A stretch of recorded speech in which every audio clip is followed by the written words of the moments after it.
Hey everybody, Shane here, Shoebox Legends. Thanks for stopping by for a quick rummage video today. Gonna pick out some recent pickups from this cheese box, some online pickups.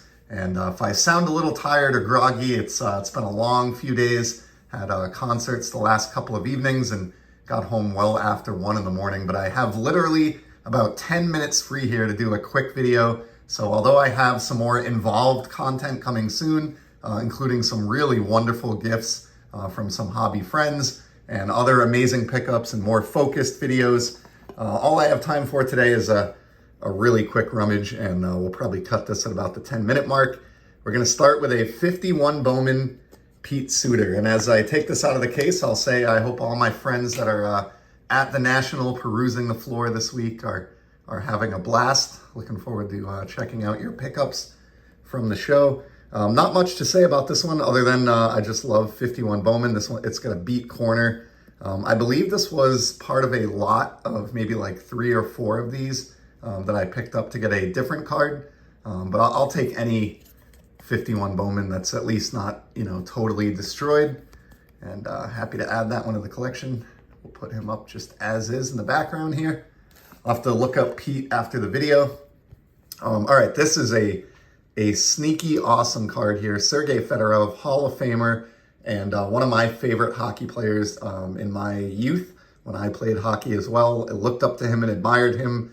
Just an absolute sniper. And this is a buyback of his 92 Fleer Ultra. So 25 years later, Upper Deck did these buybacks numbered to 25. They had since acquired the Fleer name.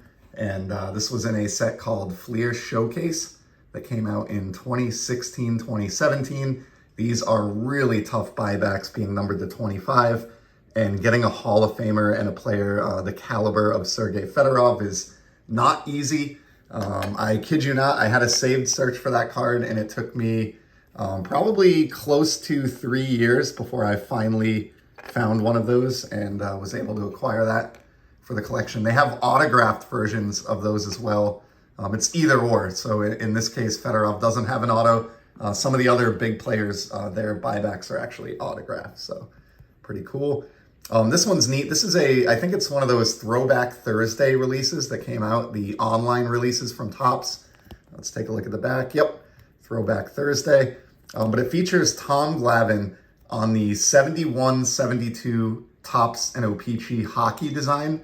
Now, they did a few players in this set, but the reason I wanted the Glavine in particular, and he's depicted here with hockey stick in hand, for those who don't know, he was a very successful youth hockey player, to the point where he kind of had to make a decision when he reached his teenage years and late teenage years, and drafts were coming around to as to whether he wanted to pursue a career in baseball or in hockey. He was that good. So he went the baseball route. Obviously made a great choice, World Series champion, Hall of Famer, just a really interesting player. But I love the hockey tie-in, being a hockey card collector, and with that being a hockey design, and Glavine with a hockey history, and depicted with a hockey stick, I just had to pick that up. It was like $5. All right, here's a cool one. Had I pulled this sooner, this might have been included in my countdown that I did recently on this parallel. This is a 2020 Topps Independence Day Freddie Freeman. Now that is a cool card. Freeman is someone who I don't hear talked about too much here in the community. I know there are a few Braves collectors, but I think, when you look at career WAR, he is definitely among the elite players of his generation and sort of on that tier that just doesn't get the amount of love that other players do who are sort of that same caliber. I don't know why that is, but I like the guy. I don't have too many of his cards, but in this case, I wanted to pursue this Independence Day, numbered to 76, because I believe, if I'm not mistaken, that he won the MVP in 2020. So this, I think, is an MVP year Independence Day card, as my voice fails me here. I did warn you at the outset. It's been a couple of late nights. Here's a cool one, a Precious Metal Gems Artemi Panarin, the Breadman. This is from the first year revival of this set back in 2020. And this is the retro insert done up in PMG. I love the red with the Rangers. This looks great. Artemi, one of the premier setup men in the NHL. Obviously, you know, assist guys don't get the love in the hobby that goal scorers do, like an Ovechkin or, you know, players of that nature. But definitely a good player who I think is destined for the Hall of Fame eventually. And I just love these Metal Universe cards, numbered on the back to 100. The first 10 are green, and the remaining 90 are this classic red. So this was a cheap pickup. I think it was around 12 bucks, something like that. And yeah, just a really cool hockey card there, with apologies to Sergei Fedorov. We'll put PMG out front just to get some of that shine in the video. We got back-to-back hockey cards here, and this is a great one. This is a buyback out of Leaf Pro Set Memories. So our second hockey buyback of today's video. Pat Verbeek, not in the Hall of Fame, but one of the best players not inducted. Has over 500 career goals. And this was a 92-93 Pro Set card initially, but it was bought back, stamped, and issued in 2020 Pro Set Memories. Copy 1 of 5. So the way this worked, there were 5 gold and 1 red buyback. So 6 total, and really happy to have this one. Pat Verbeek, just a childhood favorite of mine. Grew up in a household of Whalers fans, as I've mentioned many times on the channel. So happy to have that one. Here's a card next that I have a few versions of, and I think it's kind of a sneaky cool card. Let me get the tape off this. Guy who's having a very good year. Albeit with a different club than he's depicted with here. This is from the 2020 Topps Chrome Sapphire Edition. It's the World Series highlight card of Juan Soto. And I love this card. Others have talked about this as well. It just represents, you know, Juan's, to this point, lone World Series championship. Will he ever win another? Who knows? It's so difficult with now, you know, 30 teams and the parity that exists in the league. Who knows if he'll win another? Certainly has as good a shot as anybody with that stacked Yankees team, but love this card out of Sapphire. This is just a base card. It's not numbered. It's not a parallel. I just really enjoy the shine. And I have a few versions of this card just because I just think it's a significant World Series. And when you look back on his career, which is already, looking like it is destined for Cooperstown, I know it's very early. Anything could happen. This is going to be an important fall classic. And of course, you know, not only did he win one, but Juan played a very important part in that 2019 World Series. So great card there. We got our second Independence Day parallel of the episode, and very fitting to pull this right after the Juan Soto, which depicts him in the 2019 World Series. Following that, we have Mookie Betts with the Dodgers in the 2020 World Series.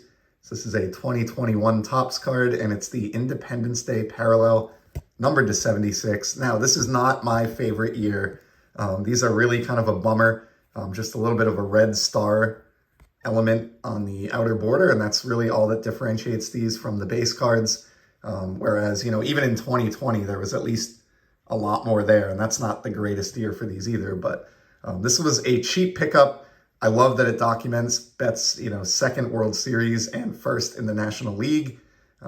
Just the man was on fire at this point in time. He'd won one in 2018 with Boston. Then he followed that up 2 years later on the opposite coast. And I just really love that this card represents that. Mookie's a player that I just continue to look for new cards of. And that was, again, low-hanging fruit, just a few bucks. All right, here's a really cool one. This is a sneaky good card. I have a couple buddies I'll shout out here. Dylan over at Double D Vintage Baseball Cards and Adam at Vintage Sanctuary. We're going to finish on this card today, which I know they'll both appreciate. They're collecting, just like I am, Aaron Judge cards, and specifically home run chase related Aaron Judge cards. So in Adam's case, he's trying to get 62 versions of the 2022 Topps Judge. My pursuit is a little more broad.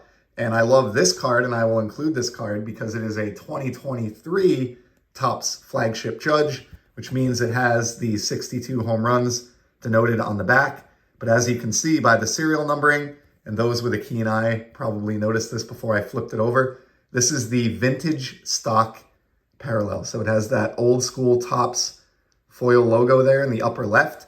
They've done these for many years now, numbered to 99. In the base set, and as the parallel name indicates, They're done on a cardstock that's sort of similar to what we're used to growing up, you know, those of us that collected in the 80s into the early 90s, sort of that classic vintage cardstock. So vintage stock 2023 Aaron Judge, numbered to 99. This will get the one-touch treatment and will be entered into my collection of AL home run record related cardboard. So great Judge to end it there. Some really cool modern baseball, vintage baseball, a little bit of hockey mixed in. Certainly appreciate you stopping by and giving me a few minutes of your time. Hope those of you again at the show are having a great time. I trust that you are. And I'll be back soon with some more hobby content. Till then, take care.